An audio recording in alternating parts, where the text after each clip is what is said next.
Blue Origin and from SLS and from SpaceX. You know, people always come to me and says, well, you're in competition with SpaceX? No, we're not. We're cooperating, we're collaborating. All we need to do is build this stuff, and they need to build it. But there's so many things to build. Build all the things. Yeah, we need to build it. So this is a video by Lockheed Martin, and this is a concept of how we're going to build up the lunar gateway. So first thing we do is we send out an Orion capsule. That'll be the first test around the moon and back. So that's what it'll kind of look like.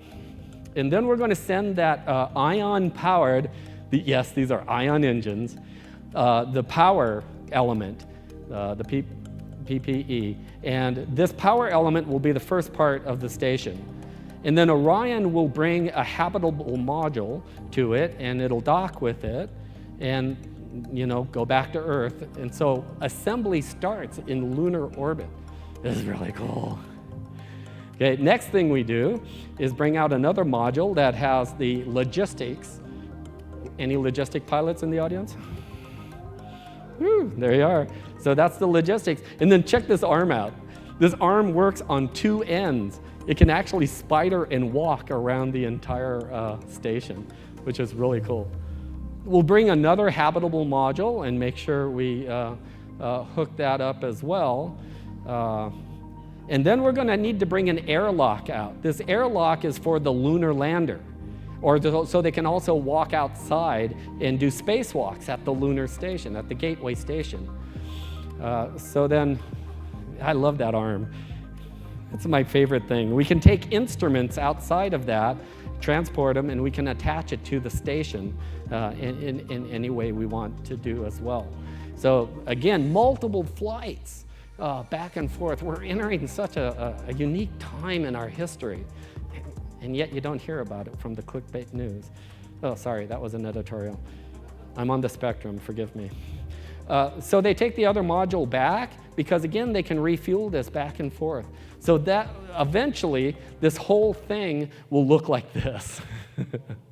Holy moly.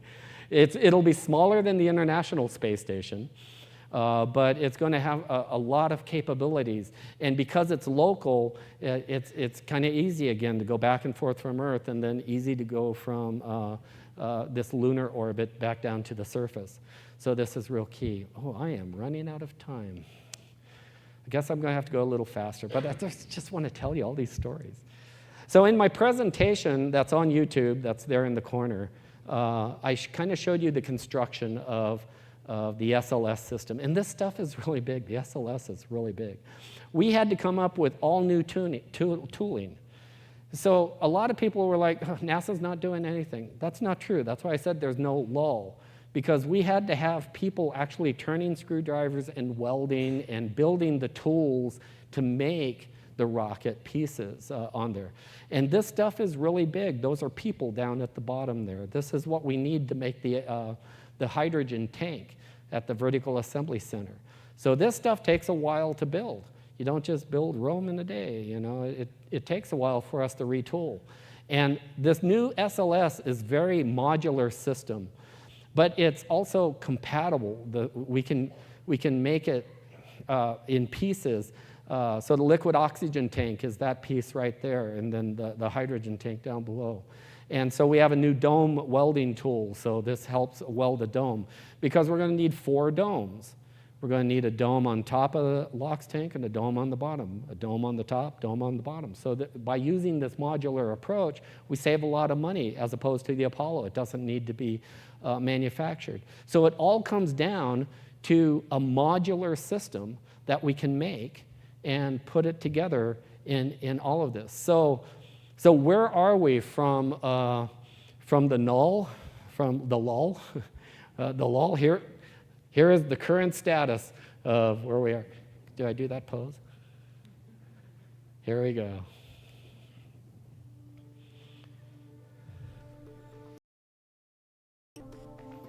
Here's the Artemis 1 project. We're working on the Orion spacecraft, getting that ready to go. We've also done a few test flights of the emergency abort. So these are the real pictures just weeks ago. The launch abort system getting ready. File that away. The Orion Q module. Remember, it was like just this green skeleton before. Now you see it with the actual pieces on it.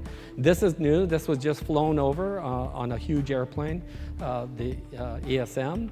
That's done. The stage, this was work done by hand. It's not just magically appears in your factory. A lot of work. You'll see a lot of technicians doing stuff by hand. This is what's going to get us to the moon area, and this is the launch adapter. That's all it is, really. It's just an adapter from one size to another. This is a skirt that protects the upper tank on the top, and then we're going to need a tank. So this is, I want that job, just moving this tank around. It just looks so cool. This is the inner tank that goes between the two larger tanks there. And then comes the big tank, liquid hydrogen tank. And we made a mock-up of this as well, and we've been moving it around to practice. Then the bottom of the rocket, this is the module that holds the engines. And these are the engines, the RS-25 engines, that we had a bunch of spares from the space shuttle program, so we're going to use them.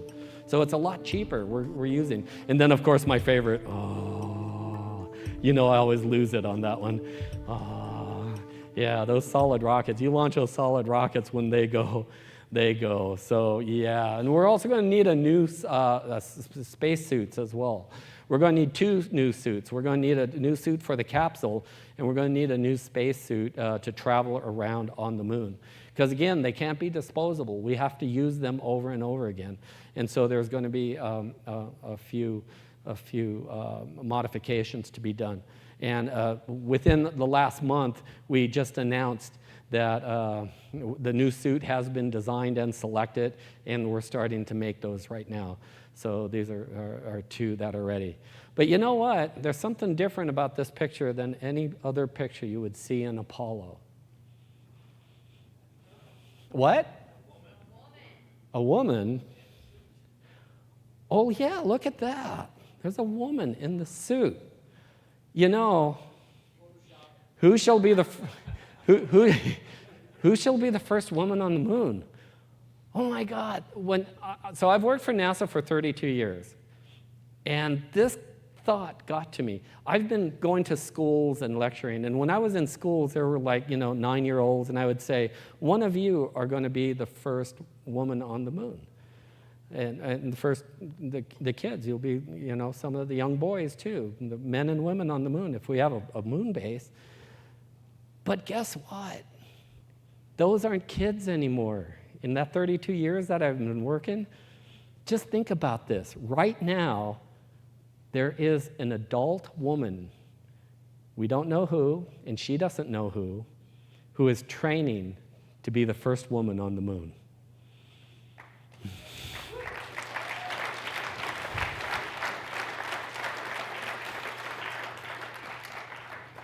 Yeah, right? So we have blazed the trail to the moon 50 years ago. We have a new destination to look for water. We have to overcome new technology, reusable spacecraft, radiation hardening. We have a lot of new technologies, and we're going to use our commercial partners. Today, we will go further, and the idea is to stay. Who has been born after 2002, November of 2002? And I ask that question because guess what? We have been a spacefaring race that whole time. There has never been a time when space was left unoccupied by humans since 2002. We're coming up on the 20th anniversary of humans in space. Isn't that awesome?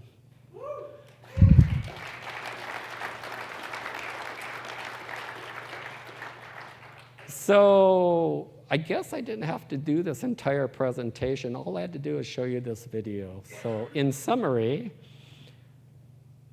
this is everything I just talked about. 50 years ago, we pioneered a path to the moon. The trail we blazed cut through the fictions of science and showed us all what was possible.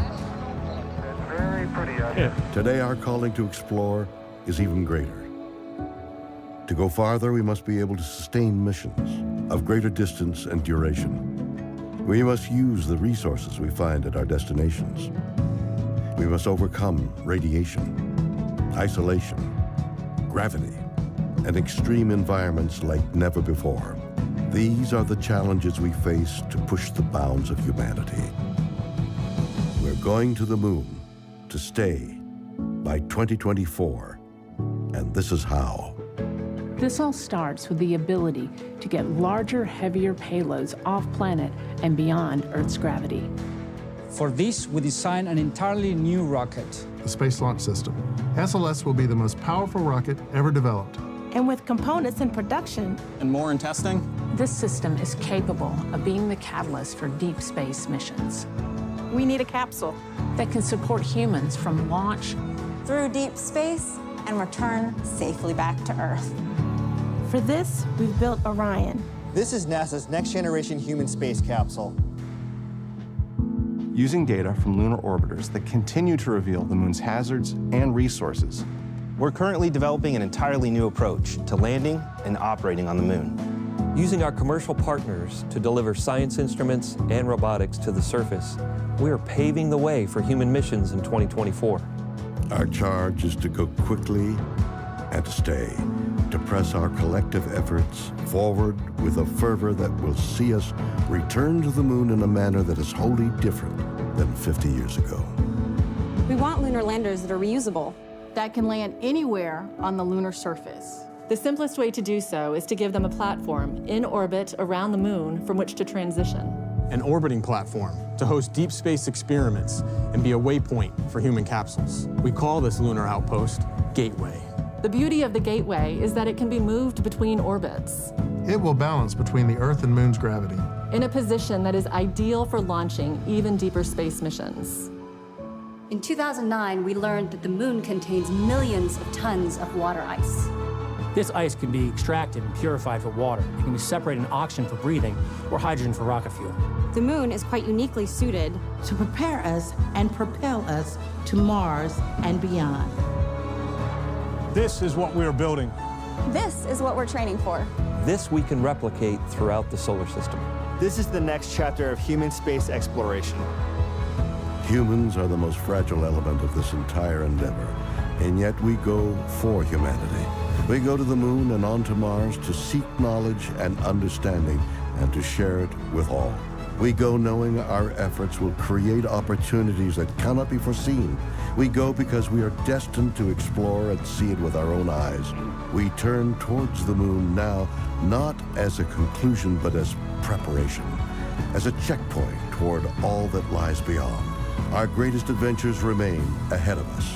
We are going. We're going. We are going. We are going. We're going.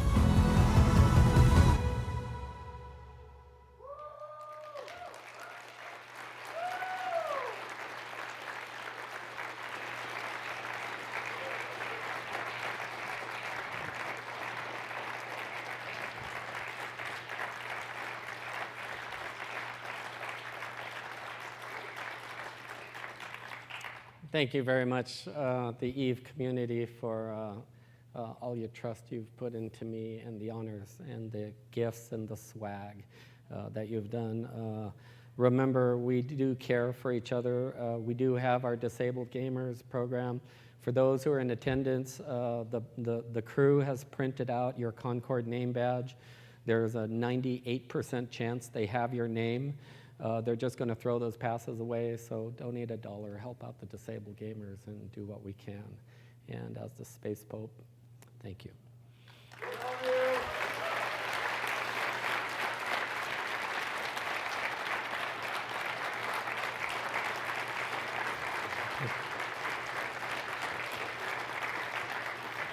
Wow.